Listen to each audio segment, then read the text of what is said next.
नमस्कार मो प्रिय दर्शक बंधु ए नुआ वीडियो रे आपण मानकु मो स्वागत जणाउछि। शेष जाई देखंतु आपण मानकु बहुत भल लागिवो मो प्रिय दर्शक बंधु। ए आसंतु देखि नेबा सुंदर झरनाटीए आसुछि नियमगिरी पहाड़ ऊपर बहुत सुंदर हेछि।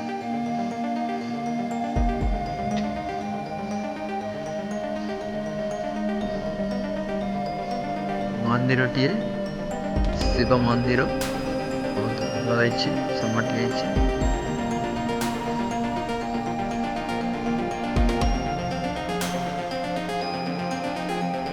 कार मो प्रिय दर्शक बंधु आपण मन देखुचंती झरनाटीए केते सुंदर भाबरे हेछि। झरनाटीए देखंतु मो प्रिय दर्शक बंधु आ गोटे पत्थरटी अछि बड़ बड़ पत्थरटीए ए पत्थर माने पत्थर रे आपण माने फोटो उठै पारिबे झरना रे फोटो उठै पारिबे। एपटे देखंतु मंदिरटीए केते सुंदर भाबरे समाटि हेछि। आ बहुत आगो एमिति नथिले ए बहुत समाटि हेछि। आ गोटे कार्तिक मास रे तो बहुत लोक भिड़ होती। मो प्रिय दर्शक बंधु आपण माने निश्चय आसिले भी आसंतु ए मंदिर को काटीपणा रे कार्तिक मासे। जय जगन्नाथ। कटक रेलवे स्टेशन किए आपको देखे दौचे प्रिय दर्शक बंधु।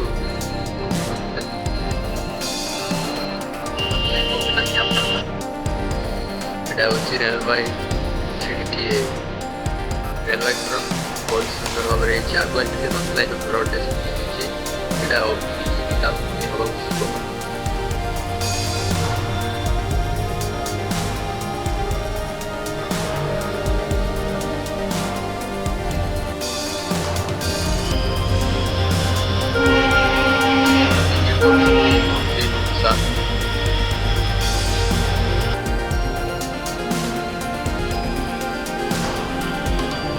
Cuttack railway station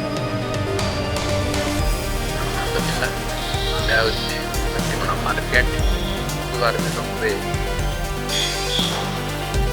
ticket counter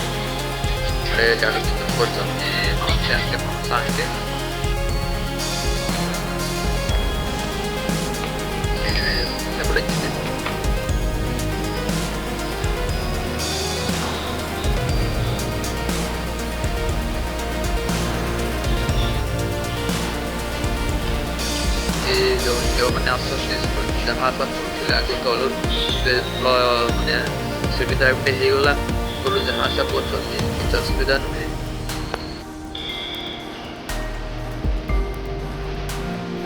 ଗୋଟେ ଦେଖୁଛନ୍ତି କେତେ ସୁନ୍ଦର ହେଇଛି ନୂଆ ଛେଳିଟିଏ ବର୍ତ୍ତମାନ ହେଇନି ହବାକୁ ଯାଉଛି।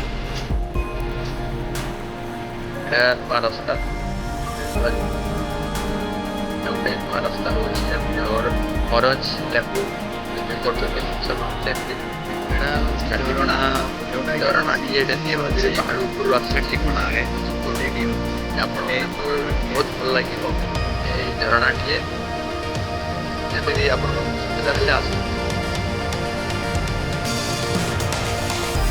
शिव मंदिर देखा मैंने झरना को आसले पहाड़ ऊपर मैंने से मंदिर टी पास देखा आप झरनाटीए देखा बहुत सुंदर भाव पानी आस देखा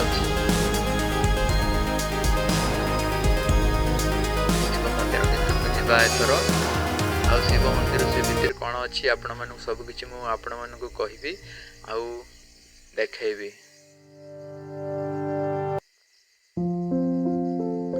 बहुत सुंदर है सीढ़ीटीए आगो एमती नथिला बहुत सुंदर भाव समाट हो मंदिर टी बहुत सुंदर भाव समाट हो जाए बहुत सुंदर देखा जाउछि। शिव मंदिर जंगल अच्छी ना बहुत सुंदर देखा गोटे जंगल टी अच्छी गच बहुत बड़ बड़ गच अच्छी एटा जो सीढ़ी थिला पुराना सीढ़ी एटा जो सीढ़ी ना आम छोट छोट होती से सीढ़ी समय आम आसबार से पतर सीढ़ी सीढ़ी हो नाला पानीटा भी साइड कराई आज्ञा पत्र देखा जाउछि ना केते सेपटू माने सेमिति चली चली ऊपर चढ़िबार केते सुविधा हे नथिला से समय रे बड़े झरना अछि आज्ञा आपण मन बहुत सुंदर भल लागिवो। आपण माने केबे केबे नहले केबे आसंतु ए चाटीपणा शिव मंदिर को बुलिबा पई ए बड़े पत्थर देखा जाउछि बड़ बड़ पत्थर टी आज्ञा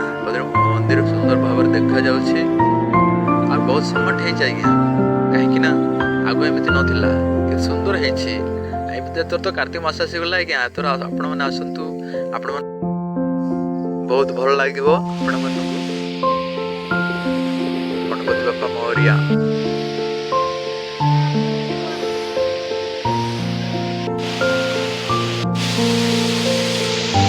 ଏପରି ପାହାଡ଼ ଉପରୁ ପାଣିଟିଏ ଆସୁଛି ଝରଣା ପାଣି ବହୁତ ସୁନ୍ଦର ଭାବରେ ଦେଖାଯାଉଛି ଆଉ ଯୋଉ ଏ ମାନେ ଜାଗାଟା ନା ଯୋଉ ଏଠି ଲୋକ ବହୁତ ଭିଡ଼ ହୁଅନ୍ତି ଆଉ ଜମା ବି ଜାଗା ଧରିବ ନାହିଁ ମୁଁ ଆପଣମାନଙ୍କୁ ଗୁମ୍ଫାଟିଏ ଦେଖାଇ ଦେଉଛି ଶିବ ମେନ୍ ଲିଙ୍ଗ ଅଛି ଶିବ ଶଙ୍କର ଏଇଠି ଆଜ୍ଞା ମାନେ ଦେଖନ୍ତୁ ଏ ଭିତରେ ଏ ଗୁମ୍ଫା ଭିତରକୁ ଯିବାକୁ ପଡ଼ିବ ଆଜ୍ଞା ଗୁମ୍ଫା ଭିତରକୁ ମେନ୍ ଲିଙ୍ଗଟିଏ ଅଛି ଆଜ୍ଞା ଶିବ ଶଙ୍କର